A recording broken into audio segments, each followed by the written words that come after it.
Hey everybody, Bryan Zane here. I'm back at home after my weekend with Ring of Honor. That was great, but it did throw off my release schedule over the weekend just a little bit. So here, one day late is the Smackdown review, and stay tuned for either Monday late afternoon or possibly Tuesday morning for my AEW Revolution review. I've not watched the show yet. I've heard great things, but I'm going to watch it first thing tomorrow morning and then try and crank out the review for it as fast as I can. So stay tuned for that, but without any further ado, here's Alex with a Smackdown review. Bye!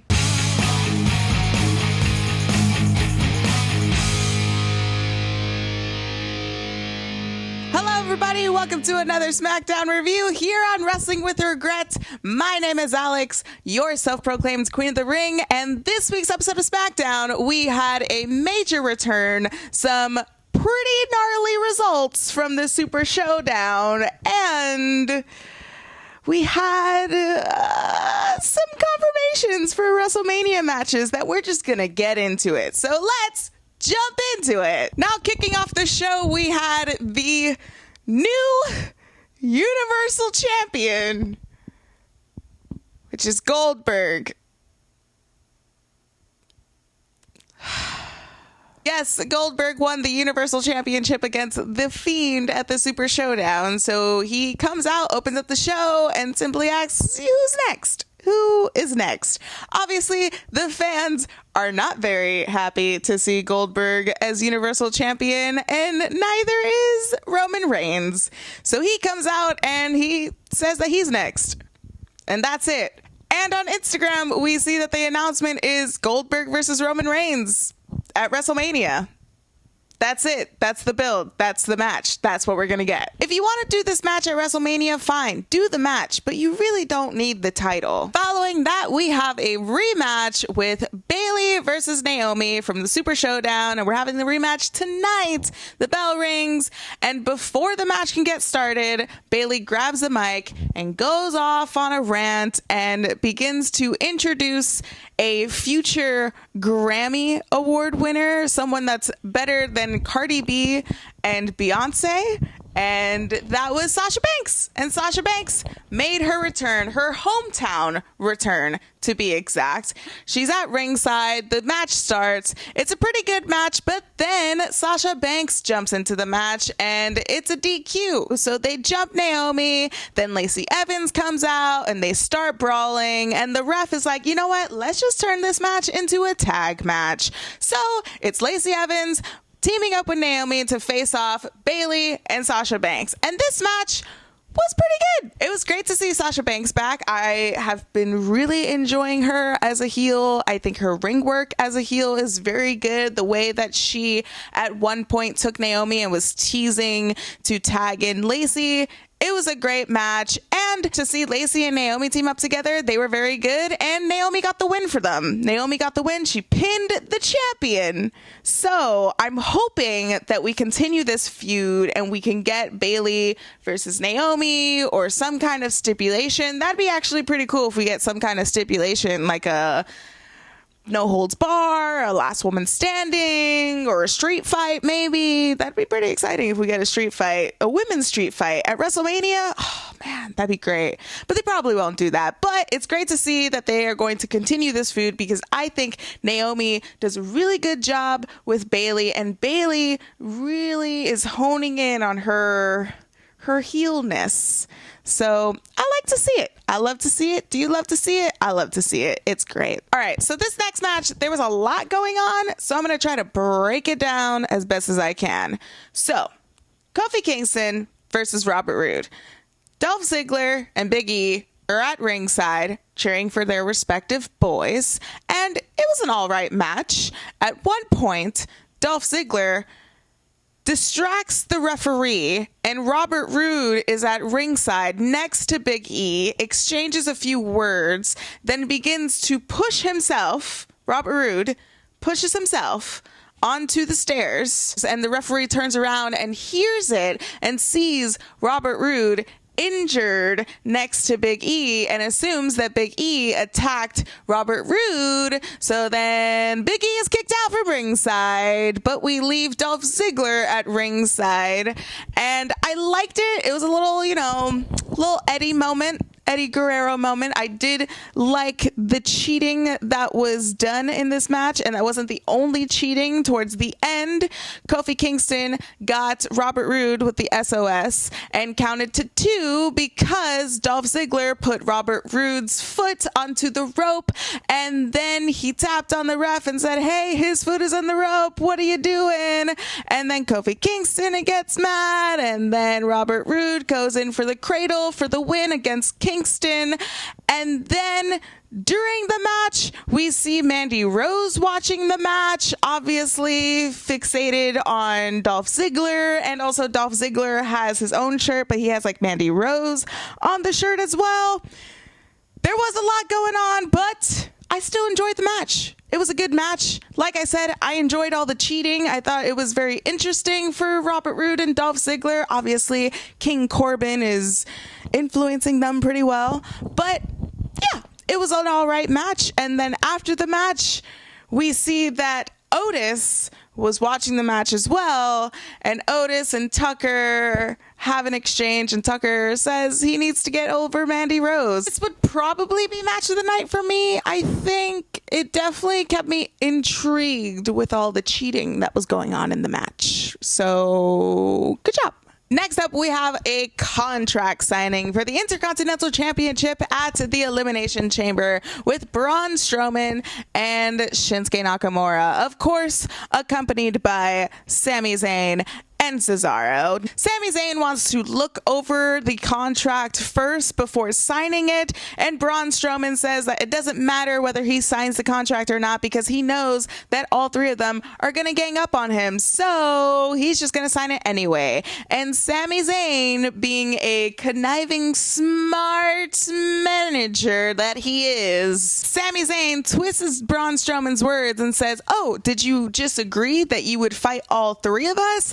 Well, let's turn this into a handicap match. 3 versus 1 for your Intercontinental Championship. And that's it. That's what we're getting at Elimination Chamber. And of course, you know, there was a little brawl, 3 versus 1. Cesaro, Shinsuke, and Sami attack Braun Strowman, and they did a successful job. Now, this match is going to be a handicap match at the Elimination Chamber. I'm mostly excited to see Sami Zayn during this match because he's just great. Wouldn't it be great if he just won the title instead of Shinsuke and Cesaro?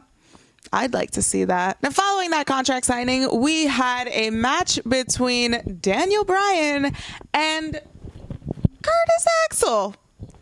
Curtis Axel getting that TV money. You love to see it. And we also had Drew Gulak on commentary. So I guess Drew Gulak is just resurrecting all of these jobbers like Heath Slater and Curtis Axel. I would love to see next week if he had Bo Dallas come out and they just have a stable with all of these like WWE catering rejects, and Drew Gulak gives them advice, but they don't take the advice, because that's what it seemed like he was doing to Curtis Axel, and just getting frustrated, but not really frustrated. It was good. I'd really like to see that going forward. Drew Gulak has all these clients and he gives them advice, but they don't follow it at all. I think that's really good. They should play that up. It was a good match. Daniel Bryan won, of course, and maybe we might be building up to Drew Gulak versus Daniel Bryan. Maybe a feud with that. I'd love to see it. Drew Gulak is severely underrated. He should be a huge star in the WWE. I don't understand why, but hopefully we're getting it pretty soon. After that, we had John Morrison and The Miz come out to celebrate because they are the new SmackDown Tag Team Champions. They beat The New Day at Super Showdown and became Tag Team Champions. And they were mocking the crowd and putting themselves over, saying that this run will be better than their first run. All the sequels are always better than the originals, so this run will be better than their last run. And then they do that weird chant that they've been trying to get over. It's a dumbass chant. They need to stop. It's not that good. But then they celebrate with the Miz's theme song. They announce that the tag team titles will be on the line at the Elimination Chamber with Heavy Machinery, The New Day, Dolph Ziggler and Robert Roode, Lucha House Party, the Usos, and of course, The Miz and John Morrison. Very exciting to have a tag team elimination chamber and pretty good teams. Pretty good teams going into the elimination chamber, so that should be a pretty good match. But then the Usos come out and they get ready for their match against The Miz and John Morrison. This match was okay. It had a pretty good finish, but pretty weird to have the new tag team champions lose right after they won the titles.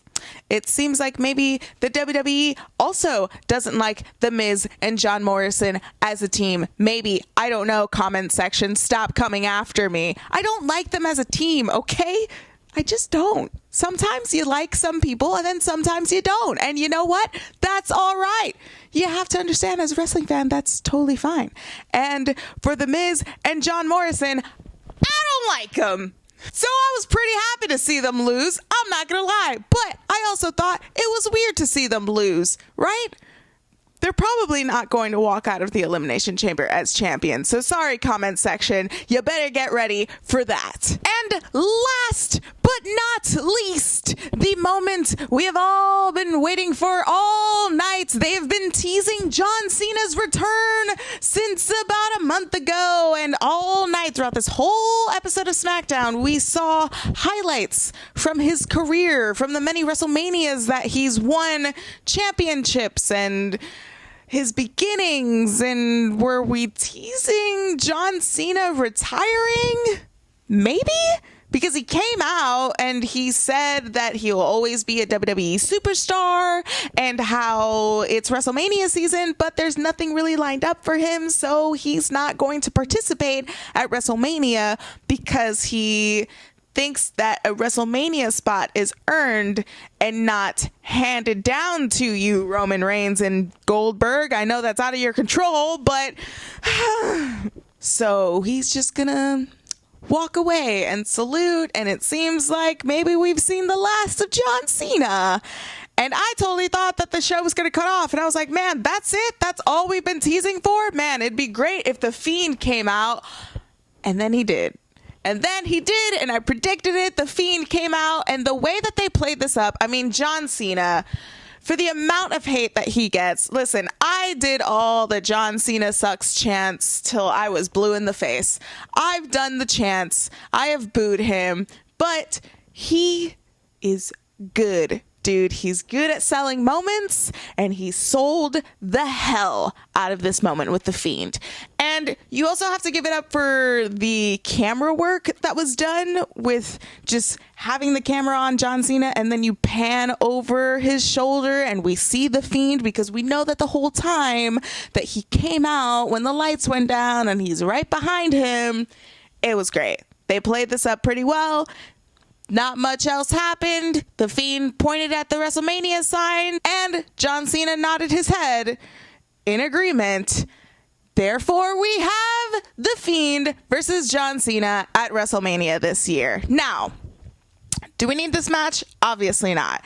But John Cena can play up this feud very well. I mean, he carried a whole program with him versus The Undertaker all by himself with no Undertaker appearances. Therefore, John Cena is going to hype up this match very well. The Fiend is also going to hype up this match very well, and they have history together.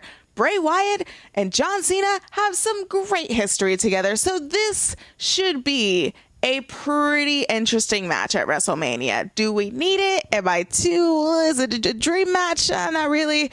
Have we seen it before? Yeah, but this is still going to be a good match. You know it is. And that was it. That was this week's episode of Smackdown. So what did we actually think? Well, if I were to give this episode a grade, I would give it a C. It was an all right episode. Some pros and cons. Pros, definitely the women's segment. I love the women's match. That Robert Roode and Kofi Kingston match was pretty good. And the John Cena segment, can't lie, It was pretty good. I mean, you gotta miss John Cena just coming out and just getting the crowd all riled up. I mean, who's doing that these days? Not really anyone. A con would definitely have to be making Goldberg Universal Champion. Whose decision was that? And also the Goldberg and Roman Reigns matchup for WrestleMania, and even the John Cena and Fiend matchup at WrestleMania. Those are two dream matches that are not making me rush to my StubHub app or my SeatGeek app and try to buy $500 WrestleMania tickets. Listen, I'm going to be at Tampa, but I don't have my WrestleMania ticket, and I'm probably not going to attend WrestleMania. And those two matches are definitely not changing my mind. So that's definitely going to be on my con list for this week. So that's what I think of this week's episode of SmackDown. But here at Wrestling with Regret, we want to know what you guys think. So let us know in the comments below. Like this video and share it with all your friends. And if you haven't already, subscribe to Wrestling with Regret. Smash that subscribe button. And if you haven't followed me on social media, I'm at _Queen of the Ring on Instagram, and I'm at a Queen of the Ring on Twitter. And if you want to subscribe to my channel, the link will be down below. As always, guys, my name is Alex, your self-proclaimed Queen of the Ring, and I will see you next week for another episode of the SmackDown review. Bye, guys.